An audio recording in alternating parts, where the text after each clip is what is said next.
I'm Erin Wilson, and you are listening to Inside NC Labor, a podcast designed to inform and educate North Carolina citizens on the role that the Department of Labor plays in state government.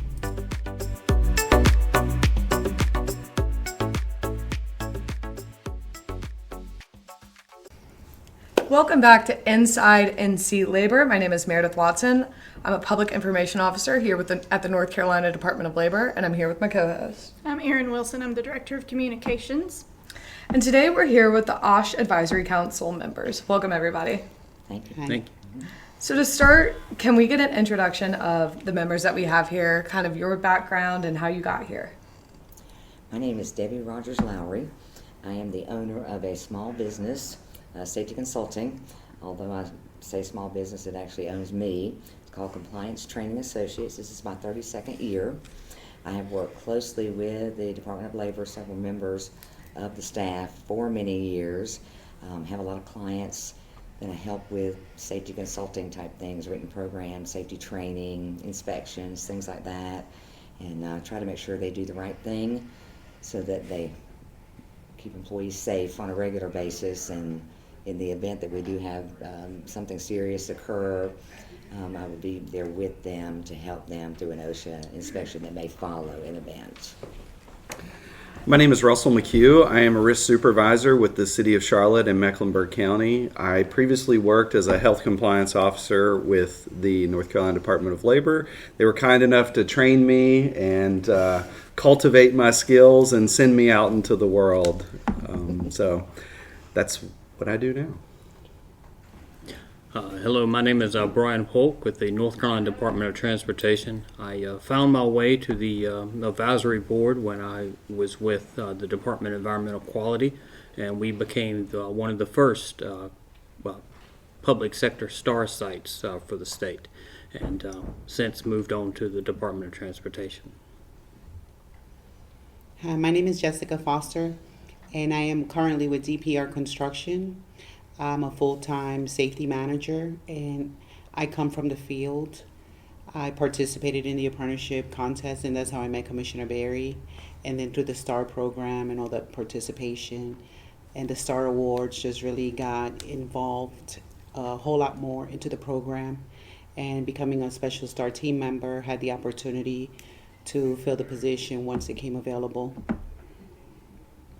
Hi, I'm Paul Sullivan. I'm not technically one of the advisory council members, but I am the assistant director of the Occupational Safety and Health Division with the North Carolina Department of Labor and regularly attend these meetings. I've been with the department for 31 years, working all in compliance, from a compliance safety and health officer to a district supervisor and a bureau chief, and now the assistant director. And just wrapping things up, I'm Jennifer Haigwood. Like Paul, I'm not actually a member of the Advisory Council, but I'm an employee of the Department of Labor. Been with the department 19 years. I'm the director of the OSH division, and I get the privilege of staffing the OSH Advisory Council. Well, welcome everyone. We're glad to have you here with us today. Debbie, this question is for you. So as the chair of the OSH Advisory Council, could you tell us what the purpose and the mission of the OSH Advisory Council is? The Advisory Council brings together members of the private sector and public sector in an effort to exchange ideas, to give opinions and thoughts of either upcoming standards or existing standards. When I say standards, OSHA standards, we actually have a few that are coming down the pike right now that we've been able to offer opinions and have some questions answered as to how that will impact our clients and co-workers and so forth across the state. We also have the opportunity to hear about inspections that have taken place, unfortunate incidents that have taken place, to give us a better idea of how the department actually works when OSHA follows up on either a serious injury or a fatality. I actually was able to get involved with the council back in 2015. Commissioner Berry asked me to join the council at that time to represent public sector. And I have enjoyed this nearly 10 years. I had no idea 10 years had passed, but I have enjoyed that. So I think our mission is learning and sharing more than anything, and we all enjoy participating in the council. So Debbie, could you tell us how someone becomes a member of the OSH Advisory Council? May I put that to Jennifer Absolutely. as the organizer of the council? Well, for the listeners who don't know, the OSH Advisory Council is actually a part of North Carolina General Statute. So the council comes together, it is created by law in the statute.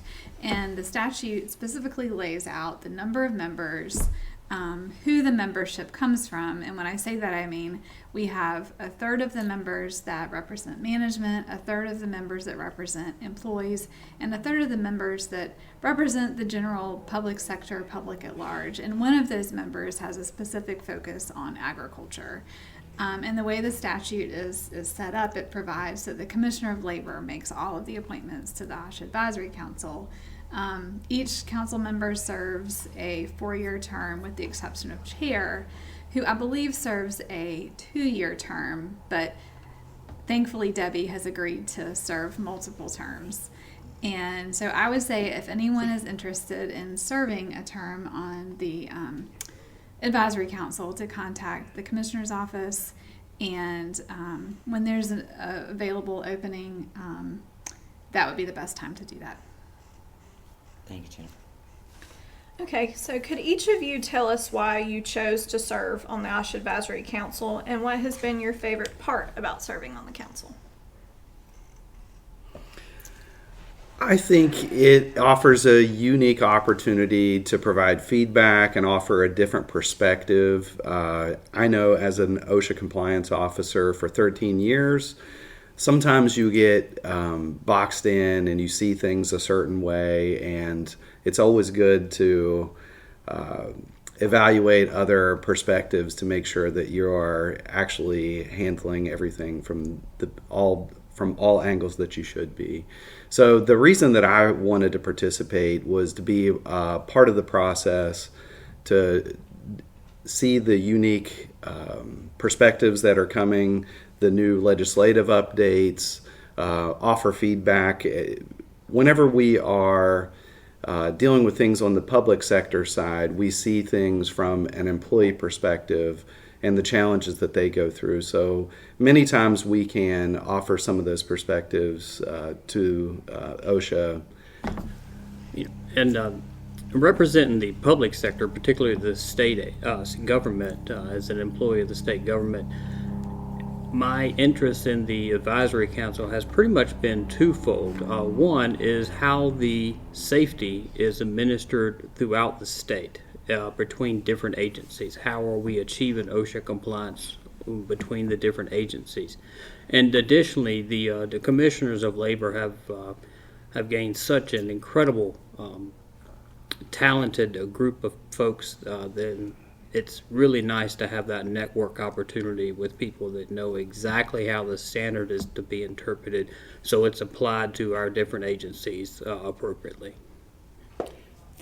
For me, I feel like it's an opportunity for me to leverage my experience as a craft person, then becoming a foreman, still being a woman in construction and being Hispanic.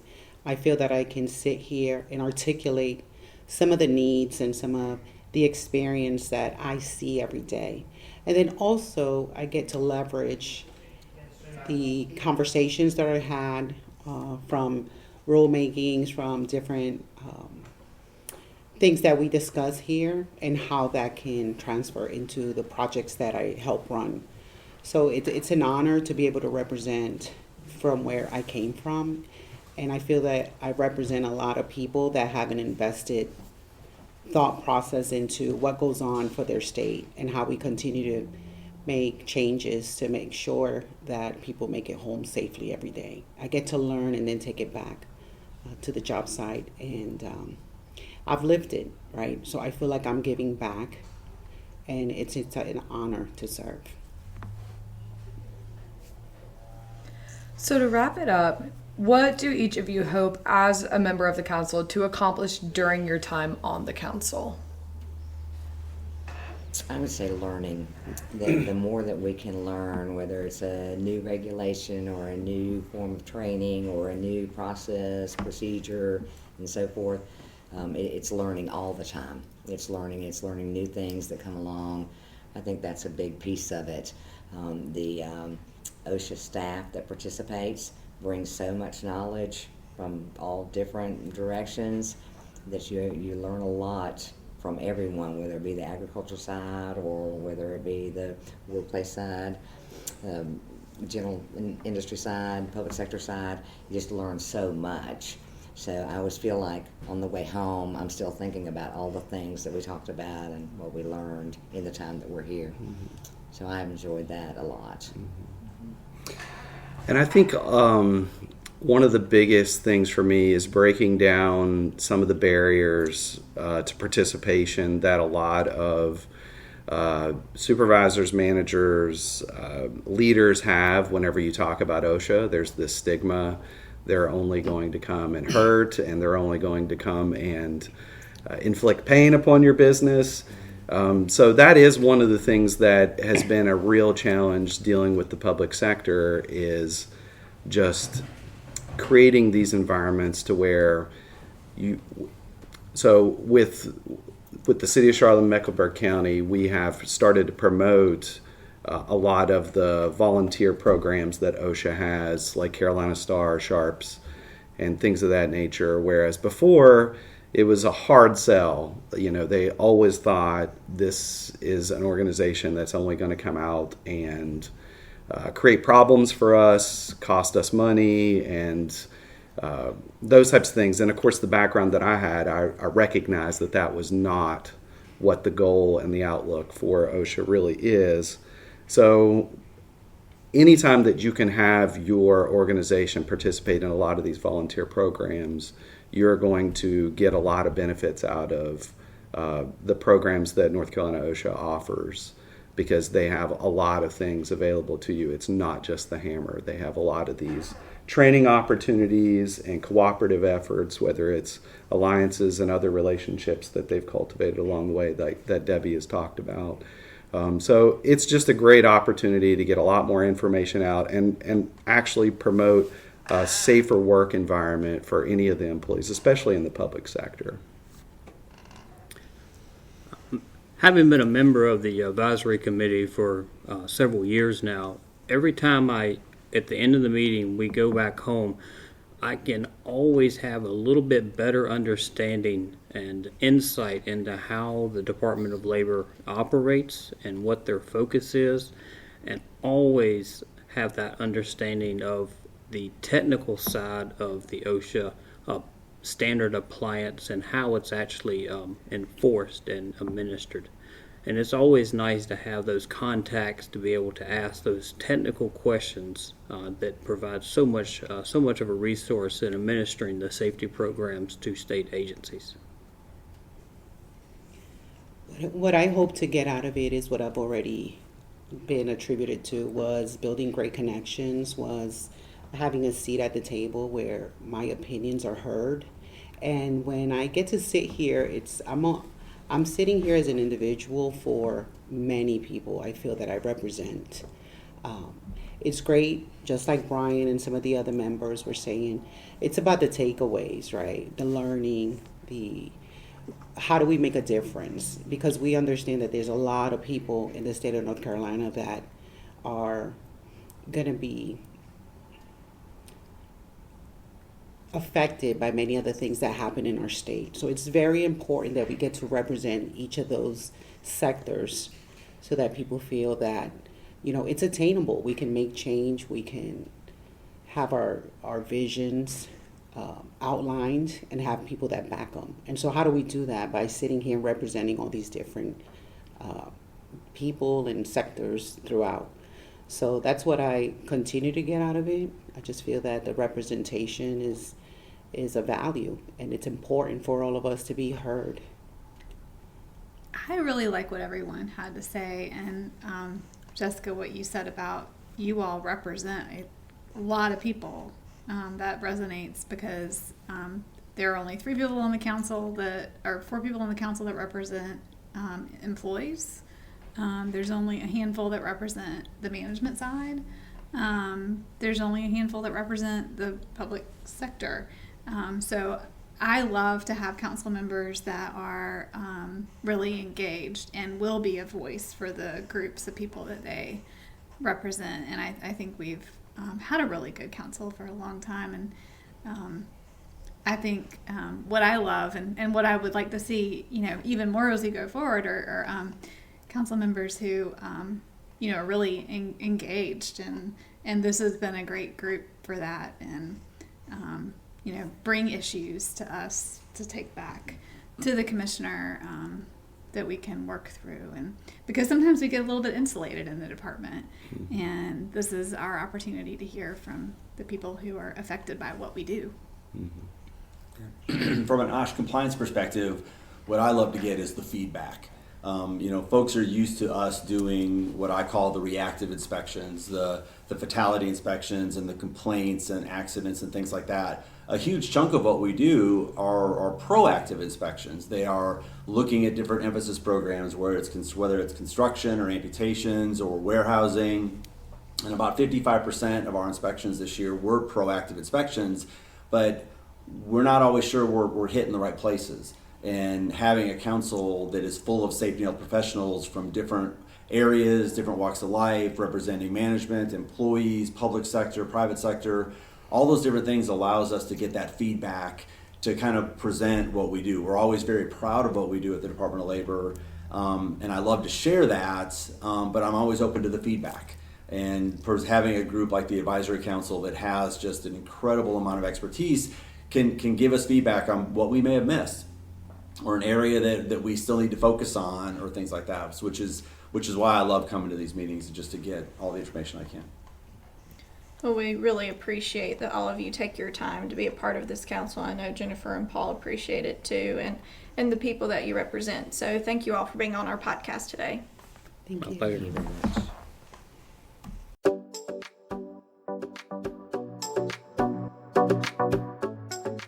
Thanks so much for tuning in, y'all. And remember, your safety is our priority.